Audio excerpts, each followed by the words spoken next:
정부를 꾸려나가는 그 입장에서는 이 적자를 어떻게 줄이긴 줄여야 돼요. 적자 줄일 수 있는 가장 좋은 방법 중에 하나가 비용 줄이는 거잖아요. 솔직히 한 3분의 2로 줄여도 잘 굴러간다. 워싱턴 DC 같은 경우는 대부분 연방 정부 공무원들 그리고 연방 정부와 일하는 그 사업자들이 이렇게 타운을 이루고 살거든요. 근데 그렇게 만약에 갑자기 감원을 해버리면 그걸 중심으로 이루어지는 자잘한 산업군들도 굉장히 타격이 클 거예요.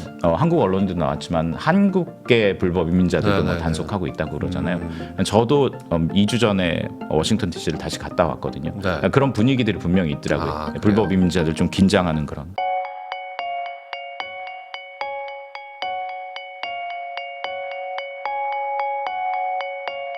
안녕하세요. 부익남TV의 부익남입니다. 오늘은 이제 미국에서 오래 계셨습니다. 박형주 기자님을 모시고 이 트럼프 2기 이제 시작을 했는데 미국 정치가 어떻게 바뀌고 그리고 이제 그게 우리나라 경제에 어떤 영향을 주는지 한번 이야기 나눠보도록 하겠습니다. 박형주 기자님 안녕하세요. 네, 안녕하세요. 네. 초대해 주셔서 감사합니다. 네, 저희 채널 또 처음 나와주셨는데 네. 간단하게 뭐 한번 그럴까요? 네, 안녕하세요. 좀 전에 소개해 주신 것처럼 지난 2016년부터 2023년까지 그러니까 오바마 말기부터 바이든 정부 말기까지 그 워싱턴에서 이제 기자 생활을 했고요. 보이스 오브 아메리카라는 그 미국 매체에서 주로 미국 정부의 그 한반도 정책, 중국 정책, 북한 정책을 취재를 했고요. 뭐 백악관 국가안보회의나 뭐 이런 데를 이제 출입을 했습니다. 그걸 바탕으로 이제 얼마 전에 그 트럼프 청구서라는 이제 책을 내서 지금 트럼프 2기에 대해서 뭐 이야기를 하고 있습니다. 그러니까 말씀해주신 것처럼 트럼프 청구서, 그러니까 말 그대로 이제 트럼프가 우리나라한테 뭘 요구를 할 건데 그거에 대한 내용도 한번 좀 듣고 그게 당연히 경제에도 영향을 줄 것 같아서 제가 또 모셨습니다. 이게 지금 대통령을 어쨌든 3명이에요. 대통령만 미국 대통령. 제가 봤던 대통령이요. 3명. 그렇죠. 그러니까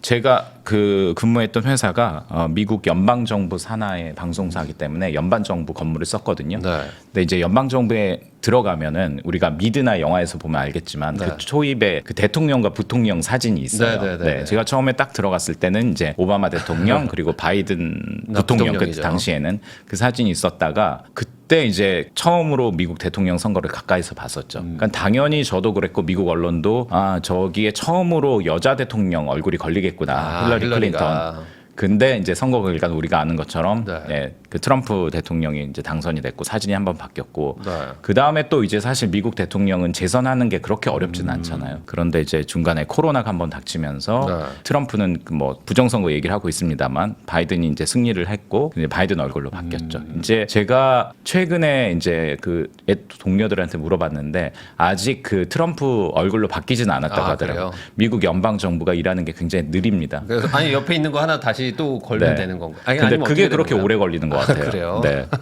그래서 뭐 트럼프랑 그 앨런 머스크가 연방 정부 싹 뜯어 고쳐야 된다라고 얘기를 하잖아요. 나라마다 다 또 뭐 성향이나 이런 게 다 다르니까. 사실 우리나라 입장에서는 잘 이해가 안 되는 부분들도 뭐 있고 우리 국민들은 또 이제 언론 얘기만 듣다 보니까 또 이게 또 현실과 또 다를 수 있어서 실제 또 계셨던 분의 의견을 좀 들어보고 싶습니다. 어쨌든 1기를 그러면은 다 겪어보신 거니까. 그렇습니다. 그러면은 그때 어떤 분위기도 있으실 거고 또 바이든 때 또 이제 또 상반되는 것도 있었을 텐데 어쨌든 지금 이제 2기 시작이니까 2기는 그러면은 어떤 뭐 옛날 1기랑 뭐 다른 아니면 뭐 바이든과는 좀 다른 어떤 뭐 특징이 있을까요? 일단 트럼프 2기는 그러니까 1기랑 이제 좀 먼저 비교를 해보자면 1기는 그야말로 앞서서 잠깐 얘기했지만 트럼프도 그렇고 미국도 그렇고 국제사회도 그렇고 트럼프를 맞을 준비가 충분히 안 된 상황에서 안 될 줄 알았는데 됐어요. 됐잖아요. 갑작스럽게 출연한다고 해도 과언이 아닐 것 같은데 그렇다 보니까 저도 취재하면서 상당히 뭐 재미도 있었지만 굉장히 좀 혼란스러웠어요. 그래서 이제 그 당시에는 이제 백악관을 취재했던 기자들도 그렇고 트럼프 1기에 심지어 몸담았던 그 관료들도 나와서 트럼프 1기의 백악관을 혼란, 뭐 혼동, 케오스라고 많이 이제 표현을 했거든요. 그만큼 이제 누가 들어왔다가 나갔다 들어왔다 나갔다를 많이 반복을 했잖아요. 근데 이제 2기 같은 경우는 이게 바로 이어진 정부도 아니고 4년이라는 어떤 제야의 시간을 보냈거든요.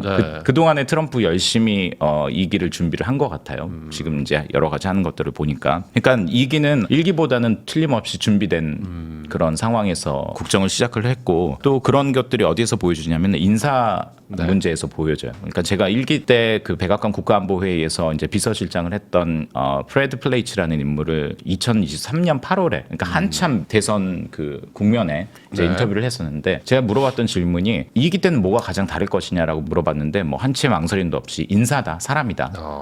1기 때는 준비되지 않았기 때문에 사실 공화당에서 트럼프랑 코드가 안 맞는 사람도 많이 썼어요. 그러니까 공화당의 명망가들.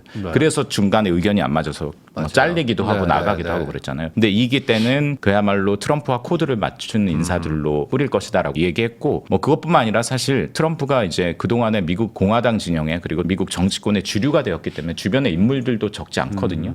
그렇기 때문에 장관 임명하는 것도 굉장히 빨랐고요.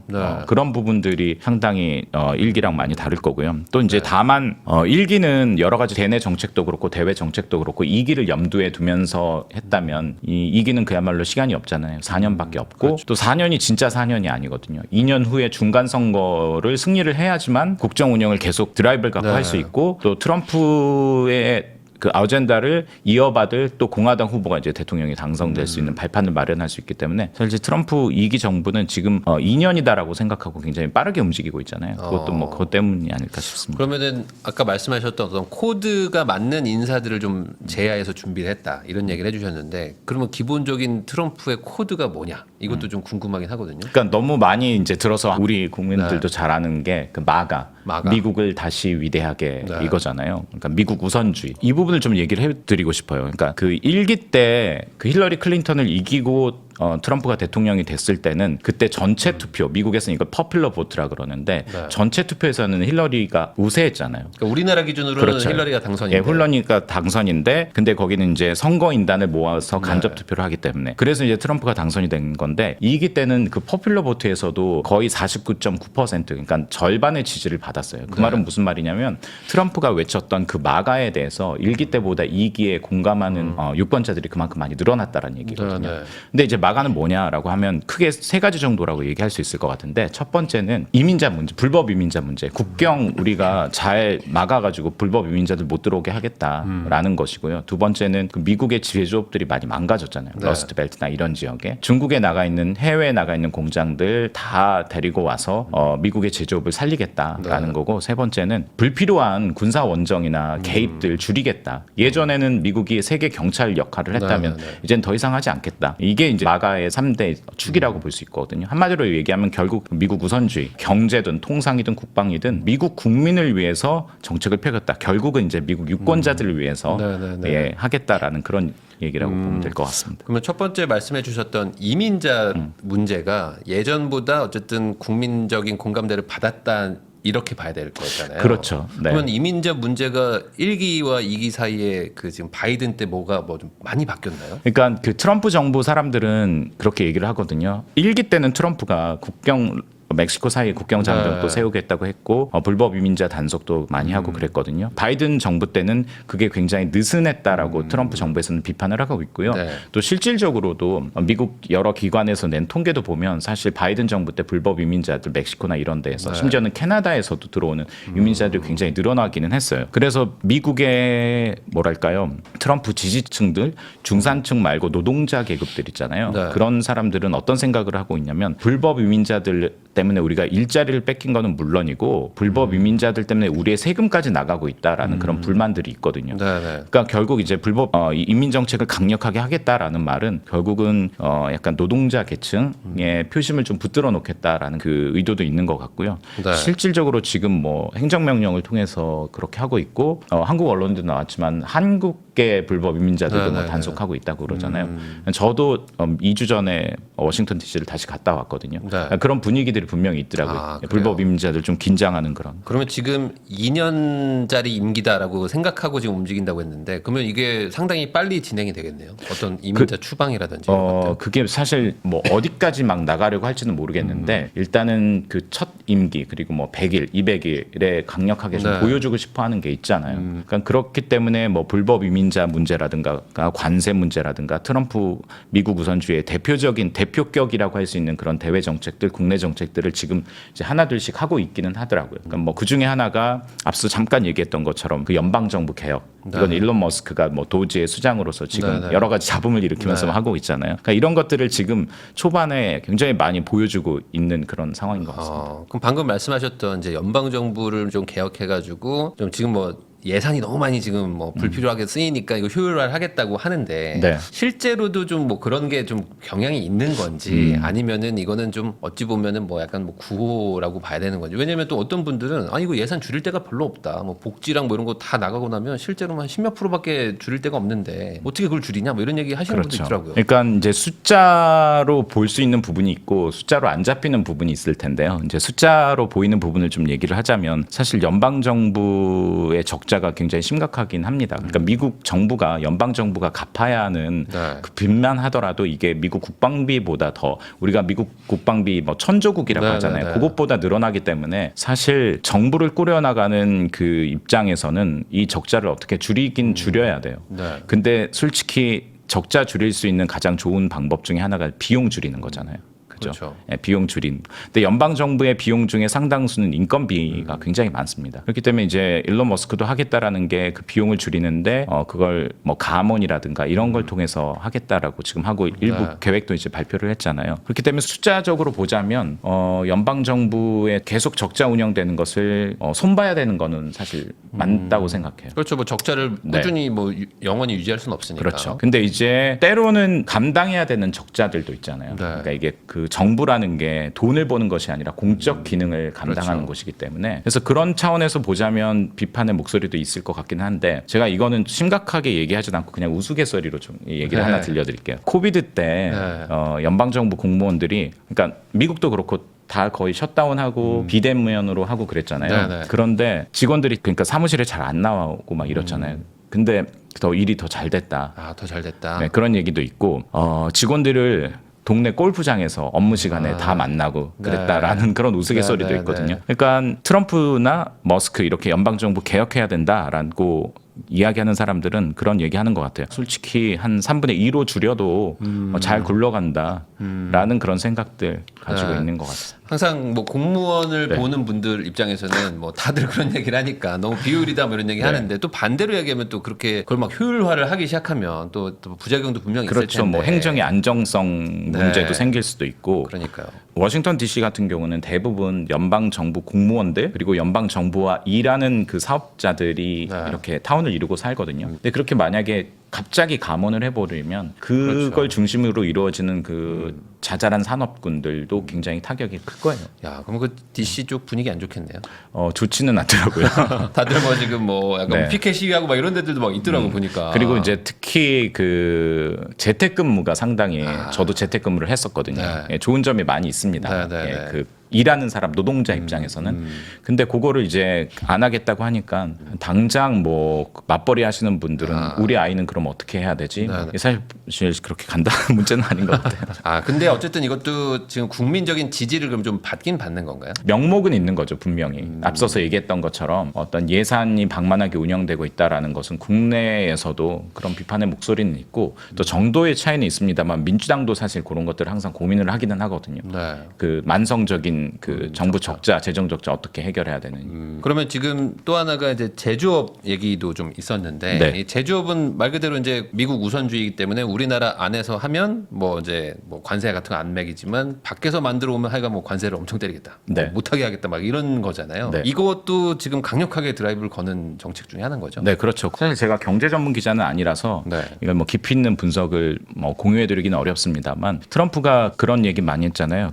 내가 가장 사랑하는 단어가 관세다, 타리프다라는 얘기를 뭐 선거 운동 기간에도 했고 지금도 했고 또 일기 때도 사실 관세 전쟁을 중국이랑 벌였잖아요. 그래서 지금 처음에 사실 언론에서 전망하기로는 취임하자마자 관세 폭탄을 내부을 것이다라고 얘기를 했습니다만 조금 시간을 두기는 했어요. 뭐 멕시코, 캐나다부터 하고 그리고 이제 우리나라도 곧 하겠다라고 얘기를 했고 또 보편 관세로는 뭐 철강이나 알루미늄에 25% 관세를 부과하겠다고 얘기를 했고 그리고 또 이제 중국도 이제 예고를 하고 있잖아요. 이미 10% 이제 부과를 했고. 근데 이 관세 정책이 단순히 일단은 그 만성적인 교육 수지 적자 우리가 손해 보면서까지 그 자유무역을 보호를 했는데 지탱을 했는데 이제는 더 이상 그렇게 할 필요가 없다라는 그게 이제 기본적인 그러니까 공정무역 하겠다라는 게 그 기본적인 어떤 명분이겠습니다만 사실 더 깊이 들어가 보면 뭐 트럼프가 하려고 하는 여러 가지 아젠다를 관세를 통해서 이룰 수 있는 그런 효과들도 분명히 있다고 하거든요. 그렇게 분석하는 전문가들도 있는데 예를 들면 공화당 같은 경우는 특히 트럼프는 우리가 진보냐 보수냐라고 할 때 세금 문제를 많이 얘기를 하잖아요. 트럼프 공화당은 대표적인 그 감세주의자예요. 그러니까 법인세도 뭐 30%대인 것을 10% 후반대로 낮췄는데 그걸 더 낮추겠다라고 얘기를 하고 있거든요. 그러면 결국은 재정 적자인 상황인데 세수가 줄어들잖아요.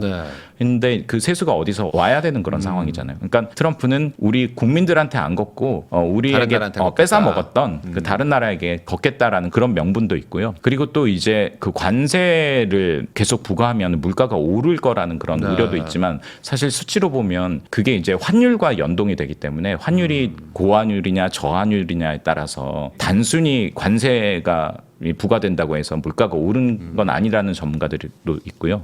그리고 또 중요한 금리 정책에도 이제 관세는 영향을 미치거든요. 그래서 트럼프는 단순히 우리 무역 뭐 손해 보면서 했기 때문에 이 무역 수지를 개선하겠다라는 차원에서 관세를 부과하는 게 아니라 그 국내의 여러 가지 금융 정책, 물가 정책 이런 것들을 다 고려해서 관세를 하는 게 이익이다라고 계산을 한 것 같아요. 그리고 그거를 보면은 굉장히 숫자를 자세히 들여다보면 굉장히 전략적으로 어떤 나라에는 이렇게 타이밍도 달리 하고요. 그렇게 하고 있는 것 같습니다. 그러면은 좀 갑자기 궁금한 게 1기 때도 뭐 관세 얘기하고 막 뭐 분쟁 얘기도 하다가 생각보다 약했다. 뭐 이런 평가도 좀 있었거든요. 그러니까 말한 거에 비하면 좀 약했다. 근데 아까 처음에 말씀해 주신 것처럼 나는 하려고 했는데 이제 공화당에 있는 뭐 명문가 쪽에서 왔던 그러니까 급조된 어떤 팀에서 막 반대하고 해서 막은 건지 그래서 이번에는 내가 할 거를 따라와 줄 사람들이 또 있으니까 이번에 진짜 제대로 한번 하려고 하는 건지 이것도 좀 사실 제가 그쪽은 전문가가 아니라는 그 전제하에서 그냥 저의 생각을 좀 얘기하겠습니다. 그러니까 그 1기보다는 2기 때는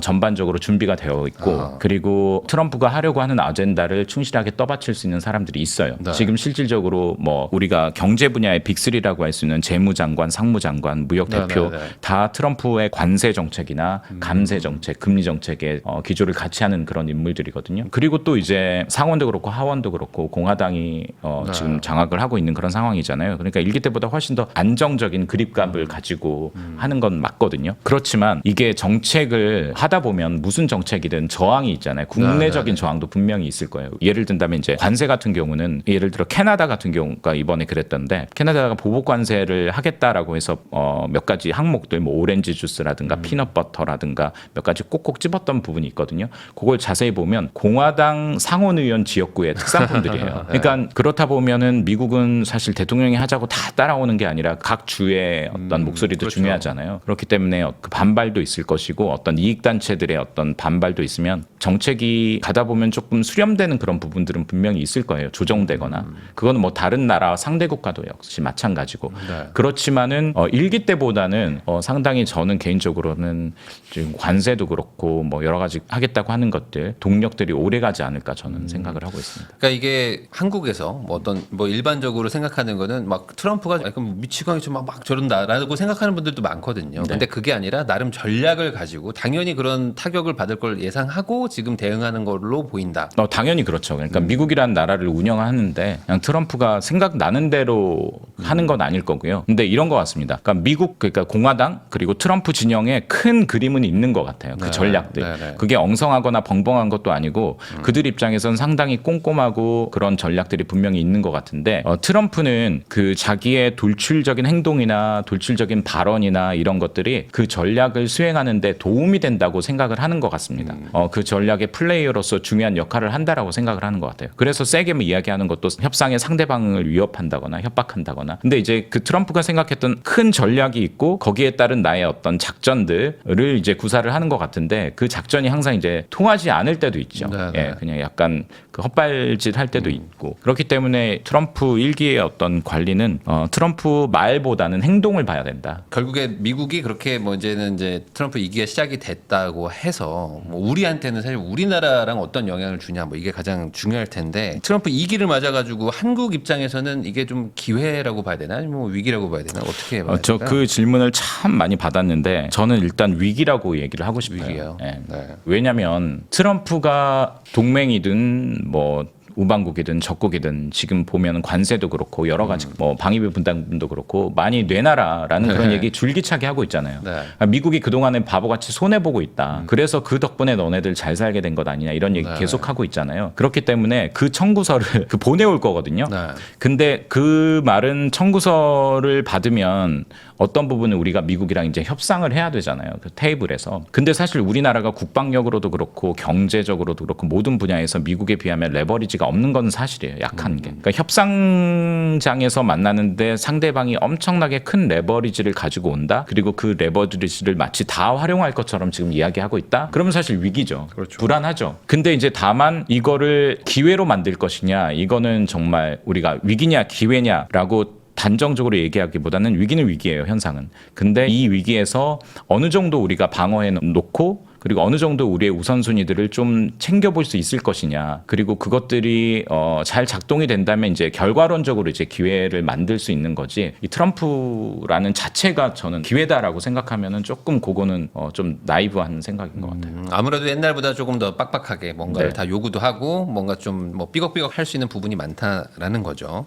그럼 어쨌든 우리나라한테는 뭐 리스크가 더 커졌다라고 보는 게 맞는 것 같고 뭐 지금 경제계에서도 좀 대비들을 막 하고 있긴 하지만 이 반대로 뭐 이렇게 과거 대비 뭐 좋아지거나 뭐 이런 건 없을까요? 뭐 민주당 대비 뭐 좋아졌다거나 공화당이 돼가지고 이런 거는 있는 것 같습니다. 트럼프가 그 거래주의 모든 것을 거래로 한다잖아요. 그러니까 거래를 해볼 수는 있는 것 같아요. 그러니까 거래의 영역들이 분명히 조금씩 늘어날 수도 있어요. 예전에라면 안 될 것들도 한번 딜을 한번 해볼 수 있겠다. 거래 그러니까 뭐 외교도 그렇고 안보도 그렇고 거래주의적인 시각으로 접근을 한다고 하니까. 그러니까 예를 들어서 바이든 같은 경우는 바이든 정부 정통적인 민주당 정부 그리고 정통적인 우리가 알던 그 공화당의 그 네오콘들은 그들의 목표는 미국의 어떤 패권들을 확장시키고 유지하는 거였거든요. 그렇기 때문에 한국이나 중국이나 이 영내의 전략적인 어떤 노선이라든가 뭐 이런 것들은 거래의 대상이 아닌 그들의 어떤 동북아 전략, 대외 전략은 거래가 아닌데 나중에 좀 그거 물어보실 것 같은데 뭐 핵무장, 한국의 자체 핵무장이라든가 이런 것도 이미 미국의 전략은 뭐 굳건하고 비확산 그렇기 때문에 거래의 대상은 아닌데 트럼프 같은 경우는 이 모든 것들을 거래의 대상으로 생각한다면 우리가 한번 이번 기회에 해볼 수는 있는 거죠. 근데 저는 뭐 섣불리 했다가는 오히려 뒤치기 당할 수 있다고 생각하고요.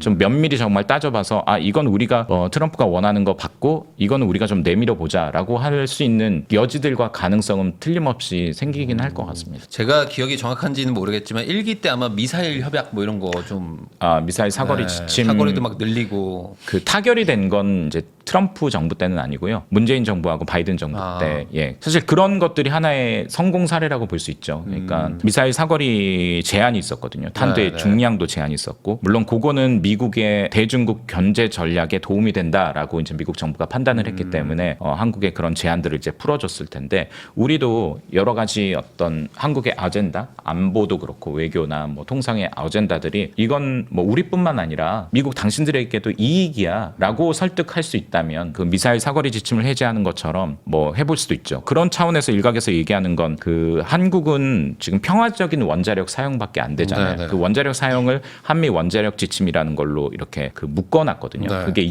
제 기억이 맞다면 2015년에 이제 마지막으로 협상을 했는데 그때도 한국이 우리가 말하는 그 핵 원료가 될 수 있는 핵무기의 원료가 될 수 있는 것까지는 아니라 하더라도 지금보다 훨씬 더 원자력을 사용할 수 있는 그 재량을 더 많이 갖기를 원하는 네. 파이로 프로세싱이라는 기술이 있는데 뭐 너무 자세히 얘기할 필요는 없습니다. 그거를 원했는데 그 안 됐었거든요. 그 미국이 너네들 이거 핵 무기 개발로 갈 수 있다. 갈 수 있다 이런 얘기도 나왔었기 때문에. 근데 이번에 다시 한번 그 계기를 마련해가지고 핵무기 자체 핵무장까지는 아니라 하더라도 일본처럼 그런 얘기 많이 전문가들이 하더라고요. 핵 원료를 생산할 수 있는 그 정도까지의 원자력 기술은 우리가 가질 수 있도록 뭐 협상해봐야 되는 것 아니냐. 네. 그런 식의 기회들은 한번 볼 필요는 있다고 뭐 아니면 생각합니다. 뭐 원자력 잠수함을 좀 도입할 수 있게 뭐 해준다던가. 그것도 하나의 방법일 수도 있고요. 네. 또 더 나가 보자면 이거는 사실 미국의 군사 전략가들은 군사적으로 전략적으로 한국에 큰 이익이 아니라고 얘기하는데 미국의 전술핵 무기를 재배치하는 거. 과거에 1990년까지 있었다가 뺐잖아요. 네네네. 그걸 다시 들여오는 그런 협상도 해볼 수도 있고. 근데 이제 이 전제는 다 그런 것 같아요. 미국 우선주의의 대외 정책을 펴고 있잖아요. 그렇기 때문에 한국도 한국 우선주의의 대외 정책을 펴야 되는데 그걸 다 얻을 수는 없거든요. 미국과의 거래에서. 그래서 우선순위를 좀 정해야 될 필요가 있는 것 같아요. 우선순위를 정해놓고 또 이게 얼마나 가능한지 피저블한지도 한번 계산을 해보고 이런 작업들이 사실 지금 굉장히 필요하고 일본은 지금 이미 그걸 끝낸 것 같아요. 네. 지금 얼마 전에 일본 총리가 가서 워싱턴에서 회담했잖아요. 그러면서 미국도 그렇고 일본도 그렇고 서로에게 원하는 첫 번째 리스트는 저는 교환했다고 생각하거든요. 근데 이제 우리나라는 지금은 이제 할 수 없는 정치적인 상황이긴 합니다만 그런 작업들을 이제 빨리 해야죠. 우리도 이제 뭐 뭘 주고 받을지에 대한 것도 리스트업도 하고 그거에 대한 설득과 이제 협상에 또 시간이 또 필요하다 이렇게 정리할 수 있겠네요.